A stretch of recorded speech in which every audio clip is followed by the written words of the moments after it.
Okay, in this channel, si Jesus ang bida. Yung katotohanan tungkol kay Jesus, naway ito po ang ating i-magnify.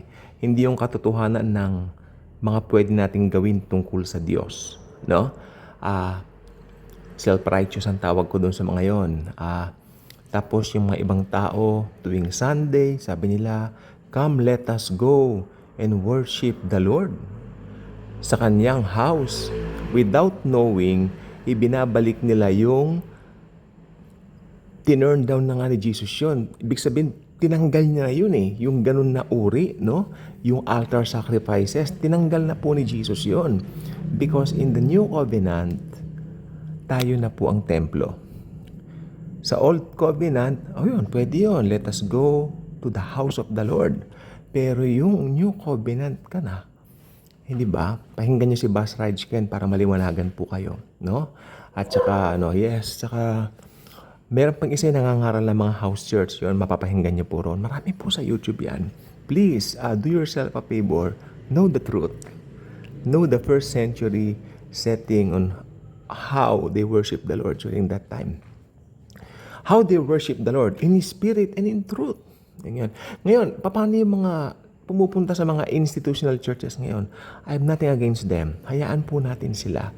Pero nandito lang po ako just to tell you na nung first century church talaga, house church po talaga ang setting. Pero ito po talaga ang matter sa akin. Tinurn down na po ni Jesus yung nung namatay po siya sa cross, di ba nahati po yung kortina from the top to bottom. Ibig sabihin, tapos na yung mga altar sacrifices. Hindi na po tayo ganun ngayon, di ba? Unang-una, hindi naman tayo Hudyo. Gentiles po tayo. We were just being connected. That's, wow, ako'y tuwan-tuwa doon. I mean, Lord, napakabuti mo. Di ba? You connected me. You connected. You connected us. Sorry po, I'm overglad lang po ako, overjoyed ako. Diba? Na hindi na tumitingin ng Diyos sa akin, sa mga pagkakamali ko ngayon dahil naniwala ako dun sa ginawa niya sa cross. Ayun po yung ginawa niya sa cross. Yun yung libreng alok ng kaligtasan, yung libreng regalo. No? Pinaniwalaan, pinanampalatayaan ko yun. It's all about Him, not about me. Diba? Ngayon, ang dami nangangaral. May isang sikat na mga vloggers dito. Pag ganun mo sa FB, makikita mo yung mukha nila, di ba? Hindi naman lahat ng sikat na vloggers tama ang sinasabi. Di ba? Maganda na yung konti lang ang konti ang followers mo. Importante maging followers ni Christ yung mga nakikinig sa'yo. What do you think? Di ba? Okay, punta po tayo sa heart of the matter. Kasi nung 3:00 ng hapon, ng unang Biyernes Santo, pero ako naniniwala ako Jesus died on a Wednesday. Okay lang, sige, Biyernes Santo, sabihin natin, for the sake of mahal na araw, malapit na po ha. Nung nakabayubay si Jesus doon sa cross, talagang maliwanag. Tetelestai, yan, sinigaw niya yan. Totoong tetelestai po itong sinasabi ko ha. Yung totoong tetelestai na binanggit ni Jesus to. I'm not referring to anything. Yung si Jesus talaga, yung namatay siya sa cross. Alam niyo bang napakahalaga ng salitang yan? Okay? It's not a common word. It's something na nangyari sa cross. Okay? Naway lahat ng Kristiyano maalaman kung ano yung katotohanan dito sa tetelestai na sinabi ni Jesus. Ibig sabihin yan, tapos na, naganap na. Yung Old Covenant tapos na. Welcome to the New Covenant. Amen. Nung si Jesus po nandito, ako medyo na-shock po ako rito yung old pastor ko po na ito'y kanya pong, grace pastor po siya actually. Okay naman siya roon. Umalis ako doon sa kanilang institutional church sa ibang dahilan. Hindi dahil sa turo. Okay po ang turo nito. Nung medyo batang Kristiyano pa kami noon, pero nung sabihin niya na, alam niyo ba, nung si Christ ay nandito pa sa lupa, nung si Jesus nandito sa lupa, ang 3 years, yung kanyang ministry Old Covenant, sabi niya.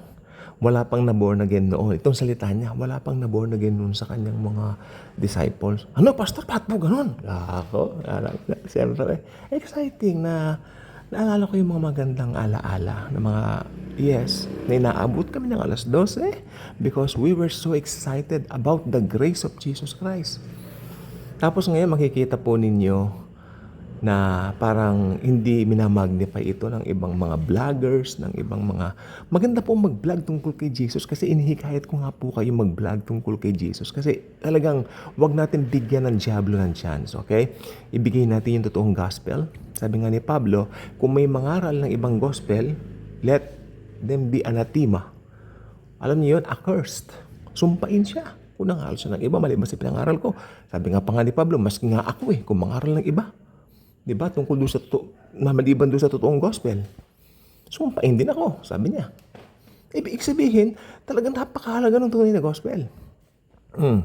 Kaya nung narinig namin yan sa dating pastor namin, dating pastor ko dati, na-shock kami, pero pinaliwanag naman niya yung New Covenant. Natutunan po namin siya. So medyo matagal na rin po tayo sa grace, kaya madali po ako makadetect. Makinig po mabuti. Ako, hindi ko pinagmamalaki yung sarili ko, Madali ako makadetect kung grace or law ang turo. Kung grace or law ang turo. Dahil na-train naman po tayo. At yes. Tapos may seminar kaming inattendan pa sa Singapore. One time. Tapos sa Malaysia. Yes. Yan, pumunta kami doon. Grace din yung mga conference na yon. So, talagang alam nyo, madali ko talaga madedetect kung ang turo, grace or law. Yung sasabi, dito ko rin natutunan sa kanya yung tinurn down na yung mga altars. Wala nang altars ngayon dahil, yes, although sila institutional church, meron pa rin sila, ganun institutional church sila. Pero, ewan ko lang kung inadapt nila ito. Kasi si Buzz Rydgen po talaga itong nagturo na, sabi niya, yung mga practices ng Old Testament, wala na ngayon dito. Puro freedom kay Christ Ang umpisa natin kay Christ, John 3, na hindi niya hinahatulan na, di ba? Galatians 5:1, tsaka yung Romans 8:1. Di ba? So, malaya na po talaga tayo. Pero, sabi nga ng Biblia, siyempre, dahil na kay Christ tayo, built-in na sa atin yung desire na gumawa ng mabuti.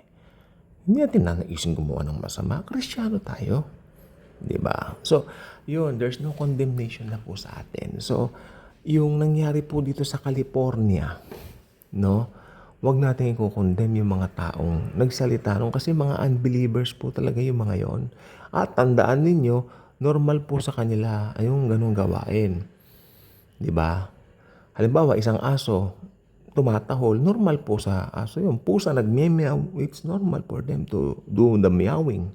So, ganun din po yung mga ganun. Hanggat hindi nakakakilala kay Kristo, talagang ganun po sila. Amen? Hindi mo i-connect the judgment ng Diyos, ganito ro, ganun. Hindi. Actually, hindi na po galit ang Diyos sa mundo. Tignan po ninyo tayo ambassadors of Christ po tayo. Nabasa niyo yun sa Bible? At we are ambassadors of Christ. And sabi ng Biblia, all this is from God.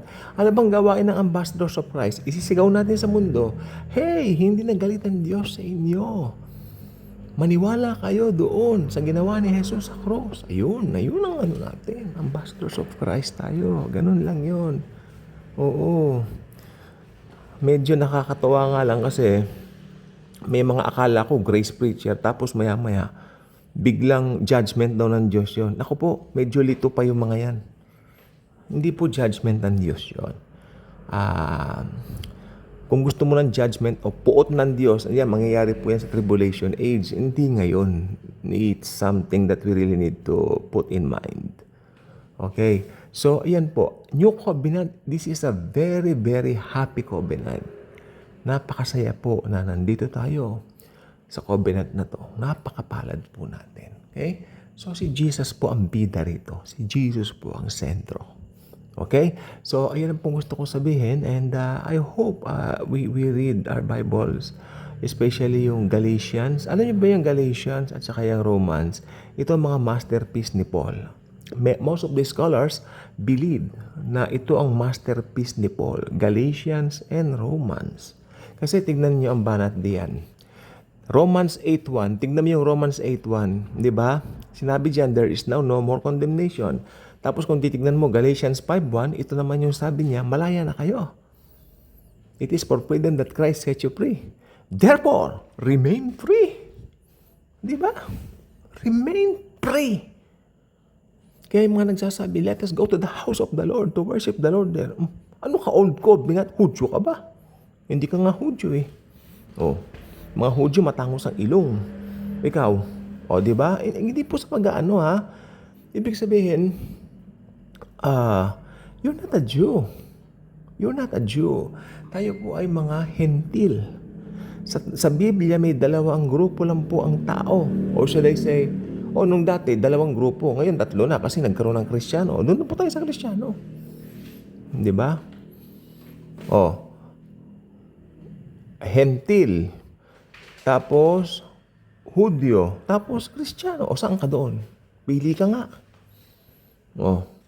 Di ba? Hudyo, Hentil. Tapos, Kristiyano.